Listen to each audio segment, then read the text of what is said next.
Lucknow press club में युवाओं ने प्रेस कॉन्फ्रेंस कर सरकार के सामने अपनी 10 प्रमुख मांगें रखने का ऐलान किया है। युवाओं का कहना है कि झारखंड के बाद अब उत्तर प्रदेश का युवा भी अपने मुद्दों को लेकर आवाज उठाने की तैयारी कर रहा है। आंदोलन की शुरुआत गोरखपुर के चौरी चौरा से साइकिल यात्रा के लिए जारी करने की बात कही गई है। युवाओं का कहना है कि वे लोकतांत्रिक तरीके से अपनी मांग मुख्यमंत्री तक पहुंचाना चाहते हैं। साथ ही चेतावनी दी गई है कि अगर सरकार की तरफ से सकारात्मक कदम नहीं उठाया गया तो 2 अक्टूबर को आगे की रणनीति तय कर बड़े आंदोलन का ऐलान किया जाएगा। अब देखना होगा कि सरकार इन मांगों पर क्या प्रतिक्रिया देती है। जंतर मंतर झारखंड अब यूपी युवा जाग चुका है और अपनी मांगों को हक से लेगा। फिलहाल यहाँ पे तमाम यूपी के कुछ युवा आए हैं जो हाथों में लिए हुए हैं पोस्टर। इनकी 10 सूत्री मांगे हैं उत्तर प्रदेश की। योगी सरकार से इनकी मांग है। गलत तो नहीं कह रहा हूँ? योगी सरकार से मांग है। क्या मांगे हैं आपकी? मुख्य बता दिए। हमारी मांग है कि जो तमाम पिछले 10 सालों में हम जो अनियमितताएं देख रहे हैं, हम जो भर्ती परीक्षाओं में पेपर लीक देख रहे हैं, हम जो देरी देख रहे हैं, 5-5 साल तक एक भर्तियों का रुकना देख रहे हैं, हम चाहते हैं कि सरकार अपना रुख साफ करे, एक भर्ती कैलेंडर जारी करे। इस प्रदेश के युवाओं को ये पता रहे कि कौन सी भर्ती की परीक्षा कब होनी है, कौन सी भर्ती की ज्वाइनिंग कब होनी है। हम ये मांग कर रहे हैं कि जितने भी सैंक्शन भर्तियां हैं उनको सरकार अब भरना शुरू करे।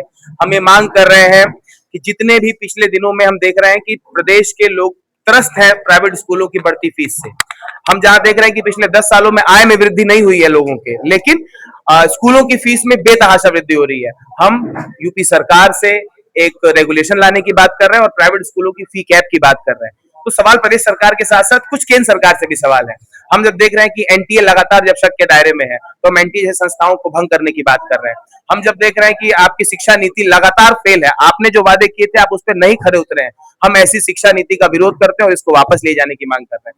तो सवाल उत्तर प्रदेश के साथ साथ केंद्र सरकार के ऊपर भी है, लेकिन जहां तक भर्तियों का सवाल है वो प्रदेश सरकार की भर्तियां थी जो आज भी लंबित है, उनकी लड़ाई प्रदेश सरकार से। युवाओं तक कैसे बात पहुंचाएंगे अपनी आप? अगले 50 दिनों का हम लोगों का टारगेट है कि प्रदेश भर में करीब 800 किलोमीटर की हम लोग साइकिल यात्रा करेंगे, करीब 800 कॉलेजेस में जाएंगे और पूरे 75 जिलों में हर जिले में हम लोग कार्यक्रम करेंगे, जिसके माध्यम से इन 10 बिंदुओं पे लोगों से बातचीत करेंगे और आने वाले 2 अक्टूबर तक हम इस कैंपेन को चलाएंगे। 2 अक्टूबर तक अगर सरकार मांग नहीं मानती है तो 2 अक्टूबर को लखनऊ घेरने का हम लोगों का कार्यक्रम। जस्टिस मोर्चा कहां से मन में आया कि जस्टिस मोर्चा ही नाम रखें? देखिए, छात्रों युवाओं के साथ लगातार अन्याय हो रहा है। जब वो अपने हक की बात करते हैं तो सरकार के पास जवाब में बस पुलिस की लड़ाई है कि हम युवाओं के साथ रोजगार के मुद्दे पे, शिक्षा के मुद्दे पे न्याय हो, और न्याय की मांग करने वाले हर उस आदमी को, हर शख्स को, हर संगठन को एक साथ लाने के लिए ये जस्टिस मोर्चा का निर्माण किया है। फिलहाल बात करी जाए, जस्टिस मोर्चा जो बना है अपनी मांगों को लेके अब मैदान में उतरेगा और सरकार से पूछेगा, चाहे नौकरी की बात हो, रोजगार की बात हो या फिर परीक्षा की बात हो। अब सब मुद्दों को लेकर यूपी में भी छिड़ेगी।